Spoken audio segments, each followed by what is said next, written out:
Wells is a great city, but it's the most beautiful location. I briefly lived here. It was hard to believe, it's such a stunning environment.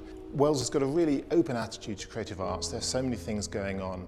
Time and again you're aware of festivals, obviously the Literary Festival. You've got lots of other things going on like the Wells Art Contemporary and the Cathedral. But it's the most beautiful little city. It's hard to believe it's not make-believe. And of course that's why you often see film locations being shot here, because it really is the most stunning place. I was delighted to hear that Antony Gormley's work was going to be coming here to the west front of the cathedral, and I came alongside here deliberately to make sure I could see it being installed. I remember then, for instance, thinking how big the piece was. It was human size, it had a scale that I would recognise from many of Gormley's life-size casts, but with the more abstracted structure here. But then, of course, once it's up on the cathedral, suddenly it feels small again, and it feels slightly reduced. You begin to sense the whole scale of the cathedral. So just on many levels, to begin with, my first response was how big this space is, this huge Gothic facade, and then how interesting to see this modernist object sitting amongst it. Slightly uncomfortably, provokes a lot of reaction, but really interesting and prompting lots of conversation.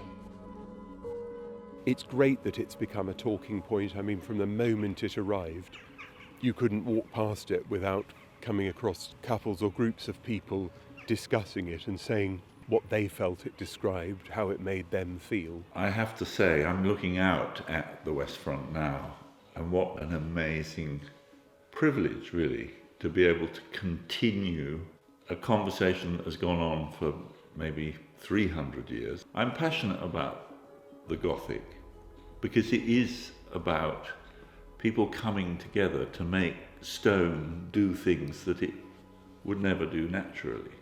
It's a celebration of, in a way, trial and error and knowledge that comes from engagement with material. For me, if this is the first arrival of French Gothic architecture in Britain, what an incredible thing to be able to kind of quietly become part of it. Surely art isn't meant to be easy. It shouldn't be a good fit. It should be a considered fit. And in this case, it fits really well physically in that space, but it prompts a conversation because it provides some friction. It's something other. It feels as though it's kind of landed in this space and is asking you to ask questions and consider why it's there, what it's proposing, why now in relation to the past. It just brings up so much to talk about and think about. It's just a delight to have it here. It's called doubt. Doubt is the engine of truth. It's a tiny addition on a Gothic masterpiece, but hopefully what it does, it's like a grain of salt that suddenly allows all of the implied meanings and flavours that are in that facade perhaps to become more apparent. Well, on one level, as a sculptor, I make things. I'm interested in the patina and the colour. I love the warmth of it, the lovely chestnut brown. Reminds me of the queen bees. I'm a beekeeper. So there are lots of things that strikes me just in terms of its materiality. For me, it also makes me feel about that notion of an equivocal relationship with parts of the world and the kind of bigger stories, in this case, religious faith. And I think the idea of having a sculpture that feels slightly unsettled, is deliberately got its weight shifting, is reaching out. It doesn't sit comfortably.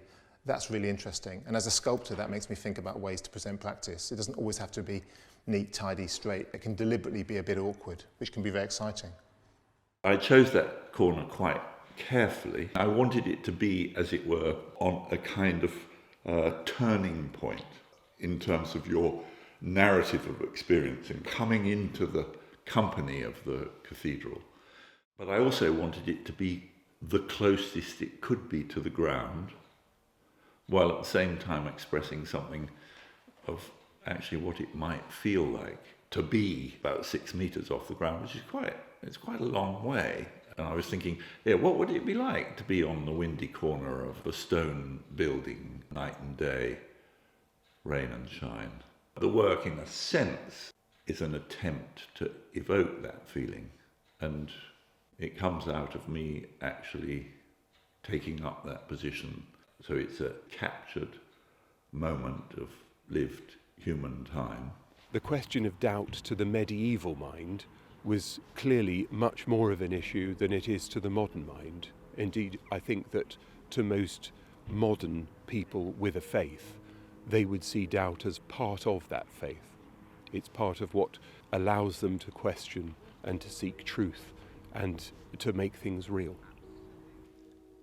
It's another way of engaging with sculpture that isn't to do with recognizing something you already know about, but discovering something maybe inside yourself that you then project onto this space that is adequately open while being adequately determined, in other words, there, lasting, serious, made. Yeah, I think that's the most magic thing of all about what sculpture is. Sculpture is a still silent thing in the world that is, in a way, a bit of an obstacle. But it maybe makes you move around it, and it makes you ask that question, what the hell is this thing doing here? And maybe it returns that question to you and says, yes, well, what are you doing? And what are you feeling? And what are you thinking?